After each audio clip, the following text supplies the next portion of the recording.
Greetings and salutations, everyone. My name is Andrew Kirchhoff, and welcome to my YouTube channel. Today, I'm going to be talking about my Week 3 wide receiver rankings for the 2025 fantasy football season. Over the course of today's episode, talking about my top 40 wide receivers. So if you're looking for my thoughts on a specific player, be sure to travel down to the description of the video. We have timestamps available there. While you're down there, if you want to gain an advantage upon your league mates for the entirety of the 2025 season, be sure to subscribe to the channel and help us get one step closer to achieving our goal of 100,000 subscribers this season. Thank you very much. I'll be live streaming later tonight starting at 6:45 p.m. PST for those of you who have any questions. Okay, let's get into talking about my top 40 wide receivers of Week 3, beginning with CeeDee Lamb.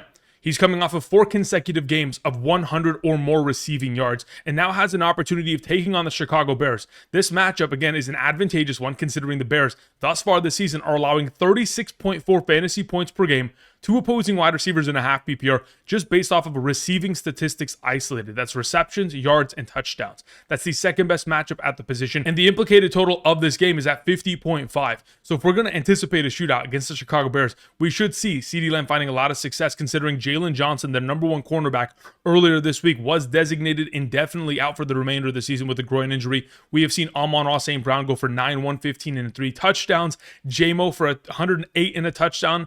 And Justin Jefferson, despite all the struggles that the Minnesota Vikings had in Week 1, he found the end zone for 44 and a touchdown. CeeDee Lamb in a perfect position to succeed this week. Number 2 is Puka Nacua, who's coming off another incredible performance of 8 catches, 91, and a 45-yard rushing touchdown on that jet sweep action that, of course, the Los Angeles Rams like to run every single week.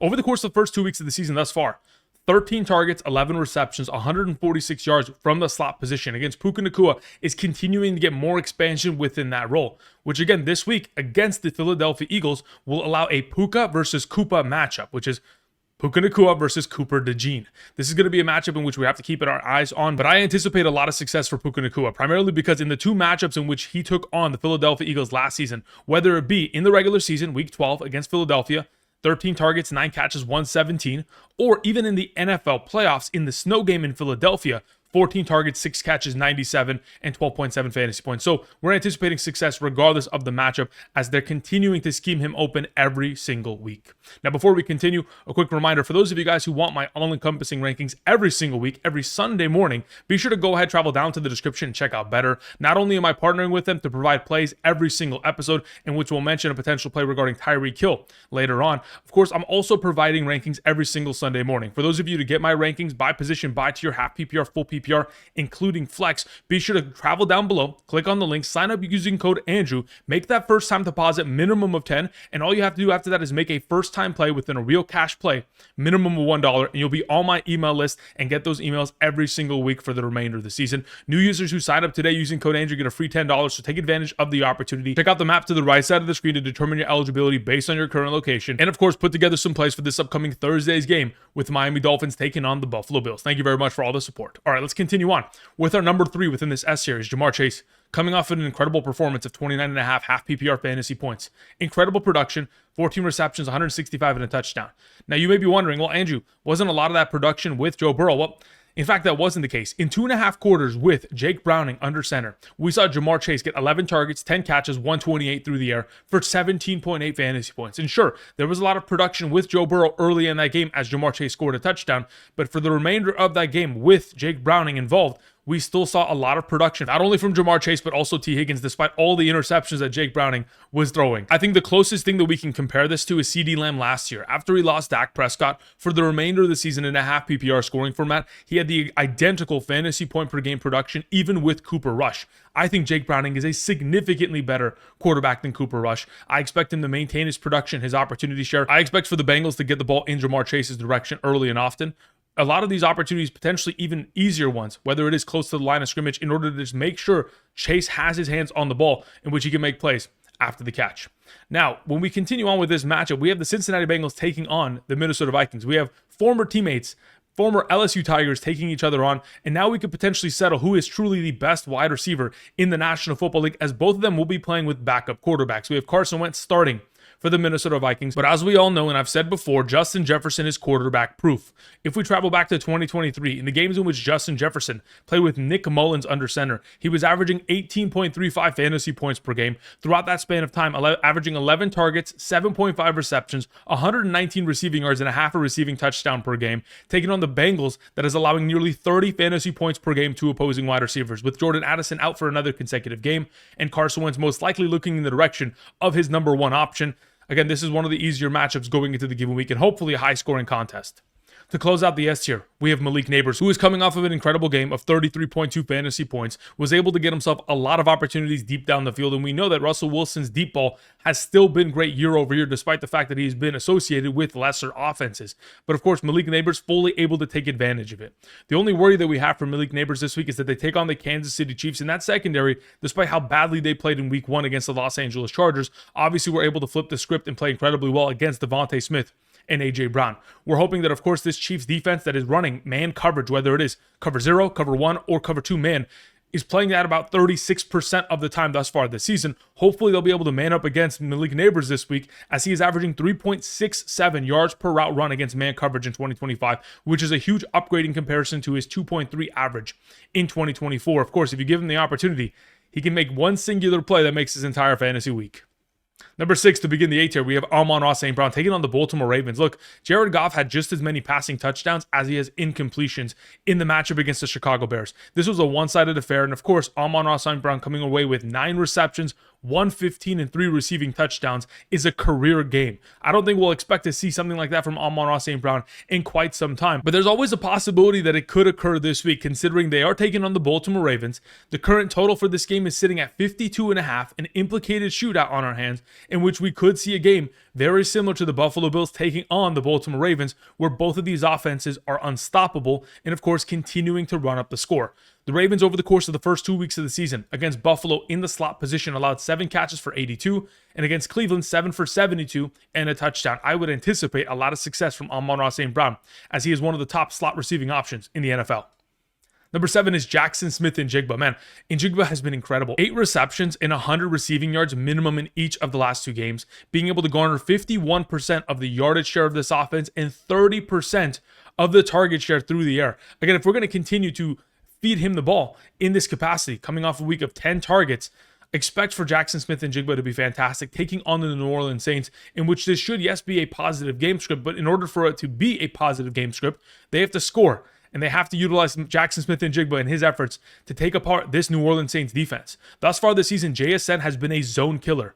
14 targets, 12 receptions, 95 yards against zone coverage, which is a 3.65 yard per route run average. Thus far this season, the Saints are playing 80% of their coverage in zone. I would anticipate a lot of success this week from Jaxon Smith-Njigba as the New Orleans Saints attempt to try to stop the run. The play action will open itself up this week. Number 8, we have Nico Collins. Look, he had 2 end zone targets that could have easily become touchdowns, especially both of them being on the 1 yard line on 3rd and 4th down. I mean, that's primarily one of the reasons why the Texans lost this game. Obviously, there weren't the greatest passes in the direction of Nico Collins, and they should have just taken the points with fair bearing. But either way, when we talk about this upcoming week's matchup against the Jacksonville Jaguars, we have a lot of potential for success here, considering we just saw Jamar Chase go for a nuclear performance, and so did T. Higgins. So if both these wide receivers can find success with a backup quarterback, I think Nico Collins, with his primary number 1, with C.J. Stroud there, should be able to find success, especially considering in 2024, the combo of Stroud and Nico Collins against the Jacksonville Jaguars in week 4 and 13, he scored 27.1 and 15.9 fantasy points and a half PPR, had 100 receiving yards minimum in each of those games. Thus far this season, the Jacksonville Jaguars are the 5th best matchup to opposing wide receivers, allowing 33 fantasy points per game, and just allowed 19 catches, 246, and 3 touchdowns to the wide receivers of the Cincinnati Bengals. Number 9, to begin the B tier, is Drake London. He's coming off of a very lackluster performance of 4 targets, 3 catches, 49 yards, had himself an unfortunate fumble within that game. All in all, when we talk about the potential of him this week, eliminating what happened on Sunday Night Football, they captured the victory, we're moving on. This week, he should have himself a lot more utilization, especially considering they're taking on the Carolina Panthers. I mean, the last time out against this defense, he scored 35.7 fantasy points. I mean, even before that, in week 6's matchup in 2024 against the Carolina Panthers, 16.4 fantasy points. All in all, we are anticipating immediate success from Drake London, as Zach Robinson, the offensive coordinator, will put him in positions to succeed in comparison to this most recent matchup against the Minnesota Vikings. Even though the Panthers are technically allowing the fewest fantasy points per game on average to opposing wide receivers this season, it's primarily because of the fact that majority of teams that have taken on the Panthers exact a very early lead and are running the clock out for majority of the second half. I mean, this most recent week, the Cardinals were up 27-3 with 9 minutes left in the third quarter. Therefore, they ran out the clock for majority of the game and played defense. I would anticipate a lot of potential for success here this week as the Atlanta Falcons take on their division rival in the Carolina Panthers. Number 10, we have Rome Odunze. Man, Rome Odunze, the thumbnail of today's episode, coming off of a nuclear performance of 28.3 fantasy points. Now he's implicated for a potential shootout, taking on the Dallas Cowboys, who are the easiest matchup at the wide receiver position, allowing over 38 fantasy points per game to opposing wide receivers just off of receiving statistics alone.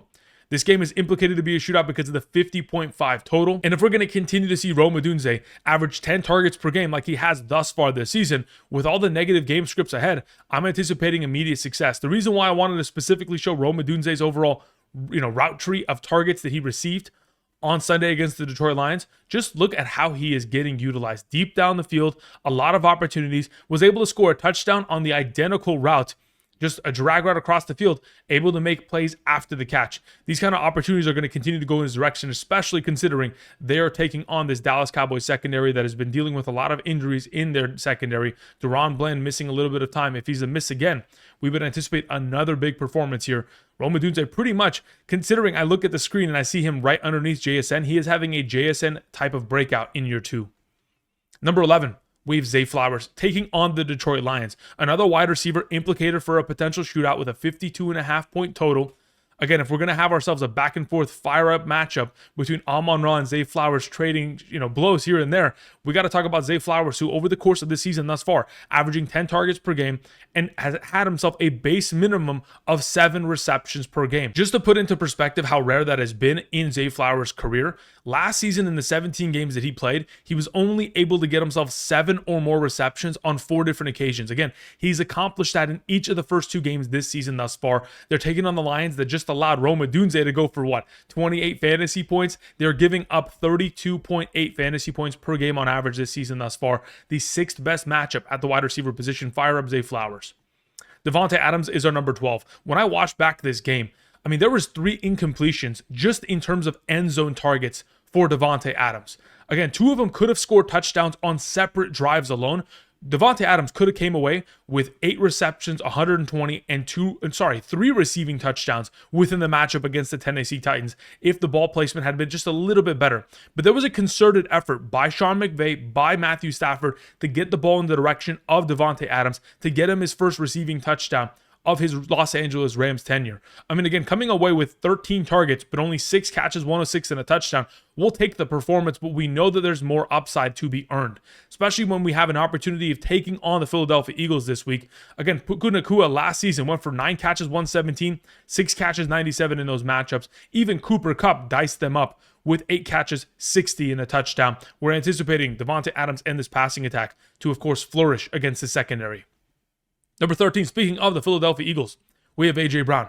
Look, I'm not so concerned about the 8 targets he had. I'm more concerned about the total passing attempts that the Philadelphia Eagles have demonstrated over the course of the last 2 weeks. They have thrown the ball 45 times in the last 2 weeks. 22 attempts against the Kansas City Chiefs, which 8 targets within those 22 attempts is a 36% target share, which is an incredible number for A.J. Brown.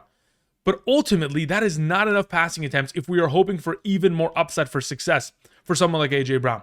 Hopefully, this Rams matchup is going to be a back and forth shootout. Again, it is not implicated as such within the game's total. I think it's like 44.5.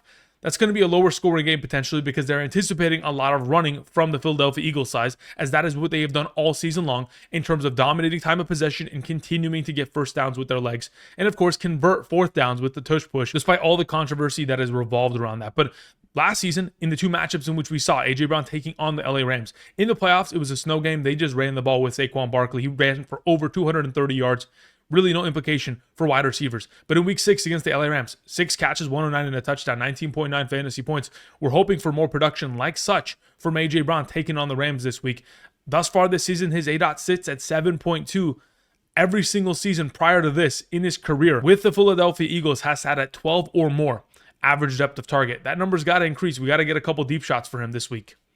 Number 14, we have Mike Evans. Look, there's a lot of potential for Mike Evans. I understand he hasn't performed up to what his potential is and what his baseline of production has been in seasons past, but he is still a top-tier wide receiver. In terms of route win rates, in terms of separation rates, he's still at the top of the conversation. He has the 12th most targets amongst all wide receivers thus far this season with 19. He's averaging 8.5 first read targets per game, which is number 4 amongst all wide receivers. He has a 44.7% first read target share, which is number 5 amongst all wide receivers in the National Football League. And earlier today, we did get information that Emeka Egbuka did not practice. So if we're going to be in a situation where Egbuka is going to be a little bit hobbled this week, of course, we'll keep that monitored all week long. But if we're going up against the Jets, who are playing 40% man coverage, we could see a lot of Sauce Gardner in the direction of Mike Evans. We'll have to wait and see, but there should be a lot of opportunity going in his direction, especially once Justin Fields, now that he's been designated out, this is going to be a Tyrod Taylor matchup. This could be a one-sided affair in the favor of the Tampa Bay Buccaneers offense and, of course, Mike Evans. Number 15, we have Tyreek Hill. Look, Tyreek Hill, with Darren Waller already out, Jalen Waddle questionable to play this upcoming Thursday dealing with his injury, and this team being 11.5-point underdogs with a 49.5-point total, the script should be a negative one. And if in fact that is going to be the case, of course, Tyreek Hill should be anticipated to find himself with a lot of target opportunity. This most recent week, of course, he did cause that interception that Tua Tagovailoa threw because he was rerouting himself multiple times, which did make Tua Tagovailoa look really bad. But when you watch that game back, I mean, Tyreek Hill, he reroutes, then he reroutes again, and at that point, Tua Tagovailoa had already let go of the ball, and of course, it lands in the hands of the safety who's able to make the play, looking directly at the quarterback as Tyreek Hill turns his back to Tua.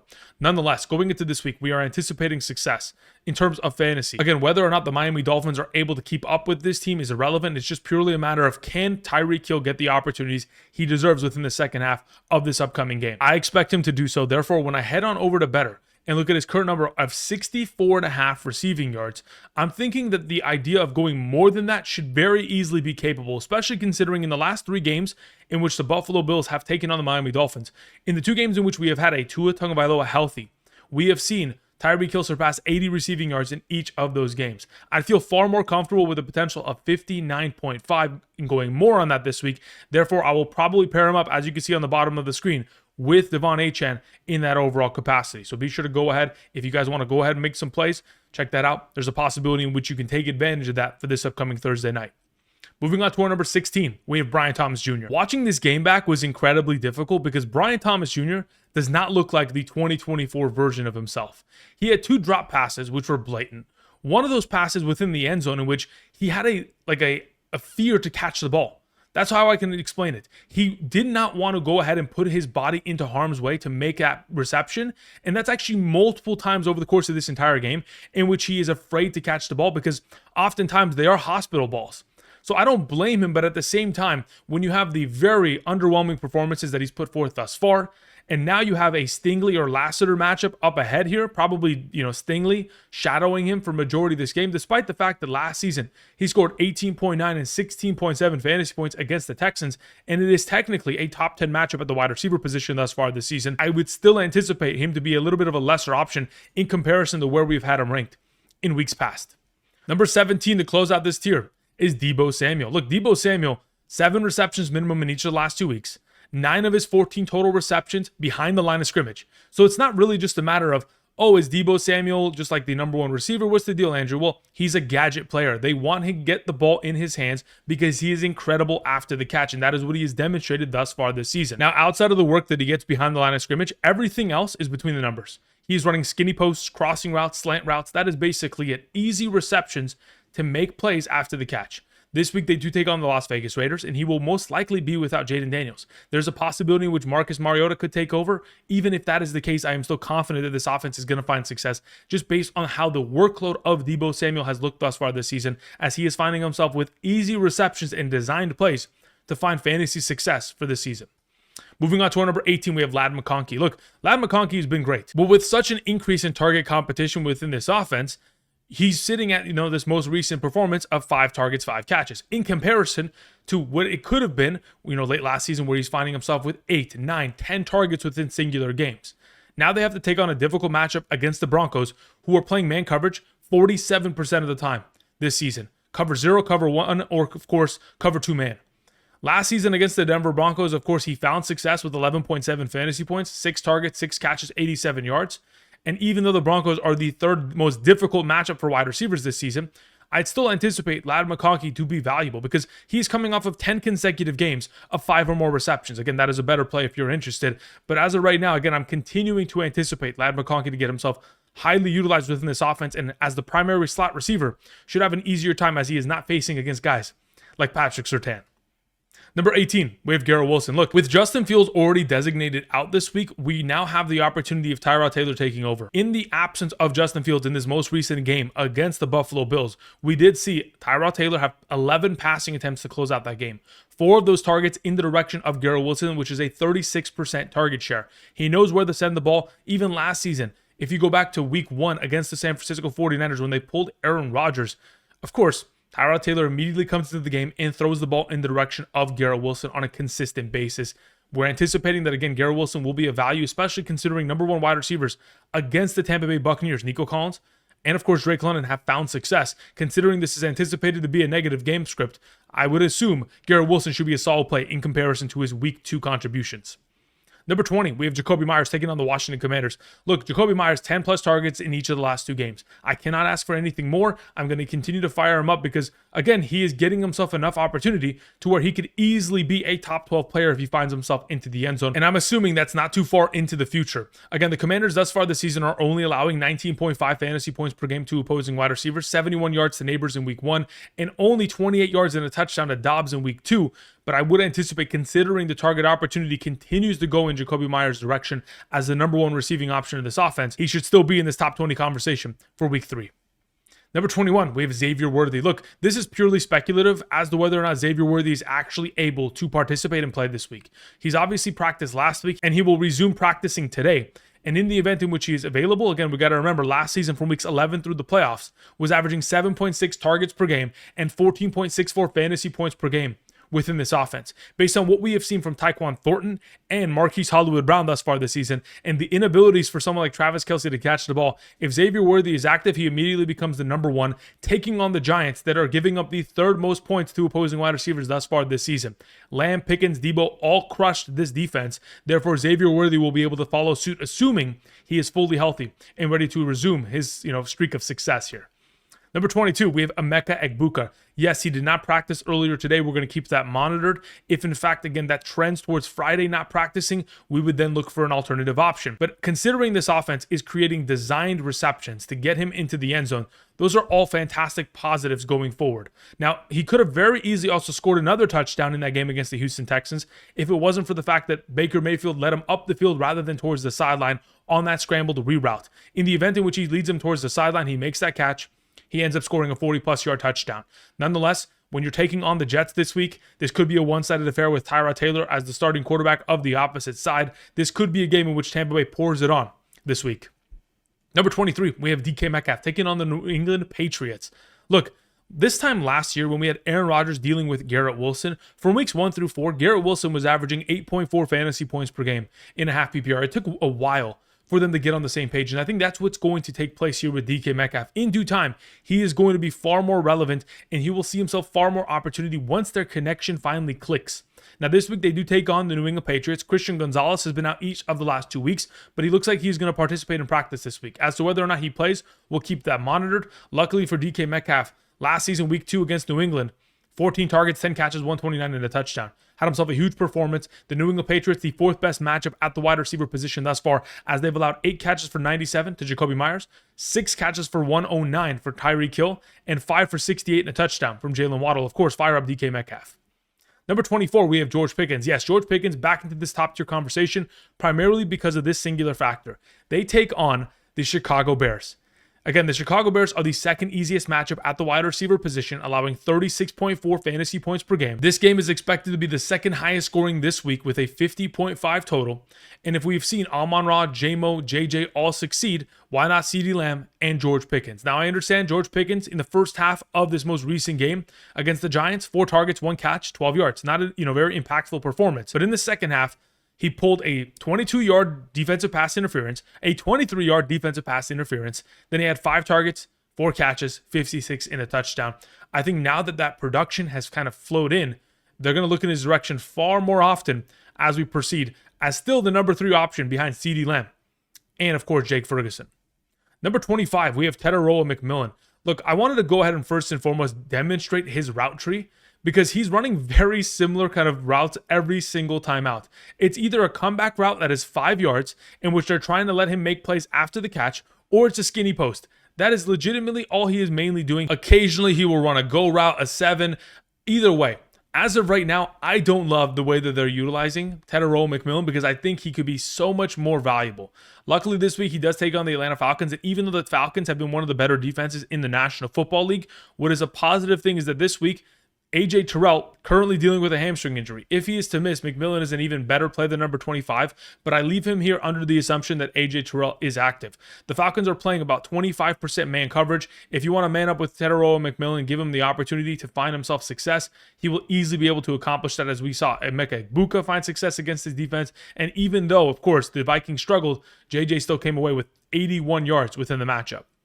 Now, before we continue talking about the rest of my top 40 wide receiver rankings, quick reminder for those of you who want my all-encompassing rankings every Thursday and Sunday for the remainder of the season, be sure to check out my Patreon. Of course, you can ask me any and all fantasy football related questions, whether it's start or sit, trade questions, waiver wire questions. All this found via the Patreon, and of course, exclusive access to my Patreon only Discord server. If this is something of interest, be sure to go ahead, check it out below in the description. Thank you very much for all the support. Thank you. All right, let's continue on with our number 26, Keenan Allen. Look, it is undeniable that he is just the security blanket of Justin Herbert. When you go back and watch these games, 2nd and long, it's Keenan Allen. 3rd and short, when we need a first down, it's going to Keenan Allen. 4th down, and we need it, it's going to Keenan Allen. These opportunities and the security blanket kind of role that he has resumed now that he's rejoined the Chargers is apparent. Coming off of weeks in which he had 10 and 7 targets, even though you're taking on the Denver Broncos this week, I would still anticipate this offense to find success, and especially look in the direction of Keenan Allen when they need it most. Number 27 is Terry McLaurin. Look, this most recent week, 9 targets, got himself the opportunity expansion that we were hoping for, and he'll continue to build as we progress. Again, if we remember this time last season, weeks 1 of 2 of the 2024 season, Terry McLaurin was a non-factor. But then once we got to week 3 and on, of course, he really got himself a lot of opportunity share. Now, whether it is Jaden Daniels and or Marcus Mariota this week, I am anticipating success as Terry McLaurin with Mariota in week 6 and 18 of the 2024 season. 6 for 98, 8 for 62 and a touchdown, over 12 fantasy points in both of those games in a half PPR scoring format. I'm anticipating top 30 upside for him this week. Number 28 is Marvin Harrison Jr. Look, 5 targets, 2 receptions, 27 yards is not a great look. But considering they were up 27-3 with 9 minutes remaining in the 3rd quarter, again, you don't anticipate him to play in the second half. Therefore, he didn't. So when he's not getting looks in the second half and you're pretty much only playing one half of football, that's what happens. 5 targets. I mean, we'll take that. If we're going to be in a little bit more of a competitive game this week against the San Francisco 49ers, hopefully he can double up that number, get himself into the 10-target range. As last time he took on this defense, 6 targets, 5 catches, 63 and a touchdown for nearly 15 fantasy points. I mean, Rattler threw for 3 touchdowns against this defense. I mean, we saw, of course, Olave 6 for 54, Rashid Shaheed 4 for 52 and a touchdown. I mean, Vele scored a touchdown. JSN the week prior went for 124. Why not Marvin Harrison this week? Number 29, speaking of Rattler throwing 3 touchdowns this most recent week, even though those touchdowns eluded Chris Olave. I mean, Chris Olave is still by far and away the number 1 receiving option of this offense. I mean, the Saints are averaging about 40 passing attempts per game this season, and there's a reason why Olave has 23 targets. I mean, thus far this season, he's averaging 6 targets per game as the first read of the offense. He is tied with Jauan Jennings within that category. And yes, even though he has 23 total targets, which is a fantastic number, unfortunately, only 16 of them have been deemed catchable. That's why he doesn't sit at a higher rank, because he was only going to get himself so many quality targets, then he's going to be a little bit of a lesser option. And taking on the Seattle Seahawks this week as 7.5-point underdogs. Again, we're anticipating a pass-heavy script once again, but in order to get into the top 24, he's going to have to find himself scoring touchdowns sooner rather than later. Number 30 is DJ Moore. Look, we've heard a lot about the potential of DJ Moore being traded in the last couple of days, and Ben Johnson speaking about whether or not this team and the wide receivers of this team are giving enough effort. We know that Odunze is giving effort, so it's really just speaking to DJ Moore. They have an incredible matchup. I mean, again, the Cowboys are allowing 38 fantasy points per game to opposing wide receivers. This is expected to be a shootout. Deron Bland was missing last week due to an injury. Again, Kyle Elam is giving up I think the 6th most receiving yards to opposing wide receivers thus far this season amongst all corners. There's a lot of potential for success. DJ Moore just got to take this opportunity and run with it. Number 31 is DeVonta Smith. Now, I'm expecting the return of Dallas Goedert. Even in the absence of Dallas Goedert, of course, DeVonta Smith not able to do much.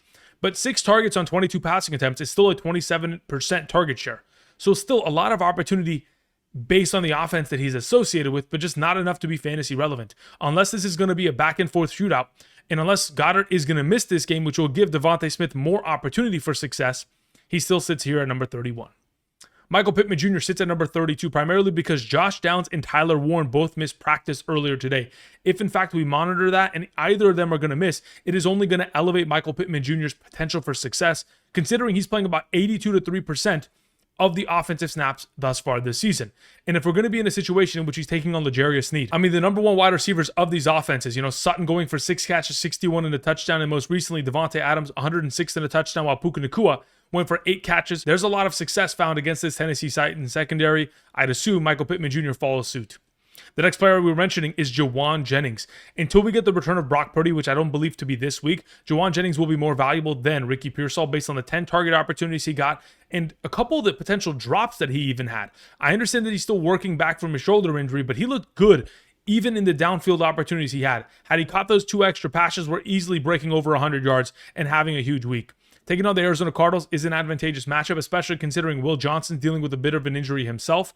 Last time out against his defense in 2 quarters of play in Week 18 of the 24 season, with Josh Dobbs at quarterback, he had 10 targets, 7 catches, and 52 yards in just the first half. Jauan Jennings set up for success this week as the primary number 1 of the duo as long as Brock Purdy is out. Number 34 is Jameson Williams. I say it every single week, and I'll continue to harp on this idea.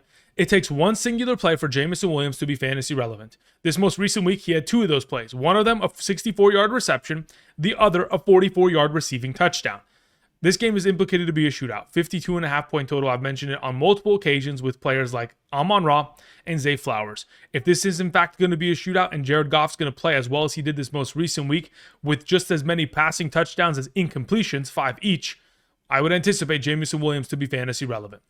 Number 35 is T. Higgins. Look, he's a little bit out of sync with Jake Browning. A couple of those opportunities, of course, floated on Jake Browning, but I think after Browning gets a couple weeks of being the full-time starter and getting all the number 1 reps at practice, which again, he has not been exposed to at all, he is going to be able to get on the same page as T. Higgins. If we remember, in the final couple games of the 2023 season, in which we did see Jake Browning as the number 1 quarterback of the offense, T. Higgins, when Jamar Chase just wasn't playing well, was a dominant force. The games I'm referring to consisting of 20.1 and 22.5 fantasy points prior to, of course, T. Higgins getting injured in the 2023 season. Of course, T. Higgins injury. But as of right now, while healthy, with Jake Browning, still a solid option considering he did score a 40-yard touchdown within the matchup and hopefully can expand within that overall kind of contribution this week against Minnesota. Number 36 is Courtland Sutton, coming off of the worst game that he has had in a very long time. So basically, 11 of the last 13 games he has performed in, whether it is regular season or playoffs, has consisted of 10 or more fantasy points and a half PPR. Again, that's the kind of level of contribution that we have seen from Courtland Sutton. This week, they do take on the Los Angeles Chargers. I am a little bit worried about the matchup. In the most 2 recent games against the Chargers, only accumulating 53 and 50 receiving yards. This Chargers defense is legit, and it does scare me. If he's able to score a touchdown, the ever-elusive one, then of course he will be far more relevant than number 36. Otherwise, I think he's relatively safe here, as we may see more usage from Troy Franklin going forward. Number 37 is Wan'Dale Robinson. Look, Russell Wilson has specifically come out and said that he reminds him of Tyler Lockett. So if Wan'Dale Robinson is going to be his Tyler Lockett, and he's going to continue to see himself a great level of target opportunity share, again, these are all positives. This is a wide receiver that is number 17 overall in terms of total targets with 18. He's number 1 amongst all receivers in the slot position with 14 targets, 10 catches, 169, and a touchdown from the slot. And over the course of the last couple weeks, the receiving options of Philadelphia and the Los Angeles Chargers taking on the Kansas City Chiefs from the slot position accumulated 5 for 44 and 5 for 110. I'd assume in a negative game script against the Chiefs, we're going to see a lot of upside from Wan'Dale Robinson. Number 38, we have Ricky Pearsall. Look, until we get Brock Purdy back, like I mentioned just moments ago with Jauan Jennings, I'm going to trust that Jauan Jennings is going to maintain as the number 1 of this duo combination. Again, the Cardinals are dealing with a lot of injuries in their secondary, so it's not to say that Ricky Pearsall in finding success is going to be an impossibility this week. I just think in comparison to him and Jauan Jennings, he is the lesser option. Last time out against this Arizona Cardinals defense in Week 18 of last season with Josh Dobbs as his quarterback, so even with the backup there, 6 catches for 69 and a touchdown for nearly 16 fantasy points.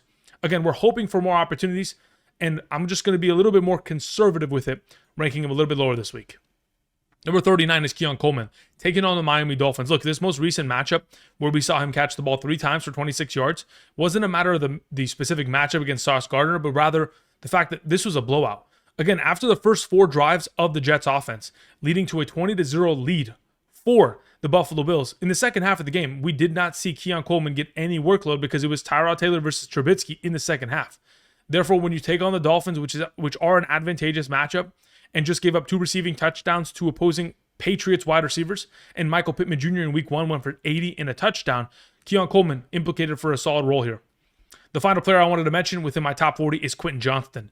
I cannot ignore him. He is very similar to a Jameson Williams, in which it takes one singular play to make your entire week. In this most recent week, a 60-yard receiving touchdown. Considering they are taking on the Denver Broncos, a difficult matchup. The Broncos run, 40% man coverage. I mean, Quentin Johnston actually technically prefers man coverage. That's how he has scored his touchdowns this season, as being able to lose defenders. But when we're talking about this secondary, it's a bit more difficult. All right, that's going to cover it in regards to my top 40 wide receiver rankings. Really quickly, just want to go ahead and share with you guys the wide receiver matchups going into this week based on statistics allowed via receptions, receiving yards, and receiving touchdowns in a half PPR from weeks 1 and 2. Of course, the Dallas Cowboys, Chicago Bears, New York Giants, the easiest matchups at the position. While on the other end of the spectrum, we have the Carolina Panthers, 49ers, Broncos, Vikings. As the weeks progress, we'll get a clearer picture as how this is going to develop. But as of right now, just wanted to go ahead and share that with you guys. Thank you, everybody, for watching. I'll be back later tonight live streaming on the channel. And, of course, back tomorrow with my top 16 quarterback and tight end rankings. Until next time, I'll see you guys. Peace.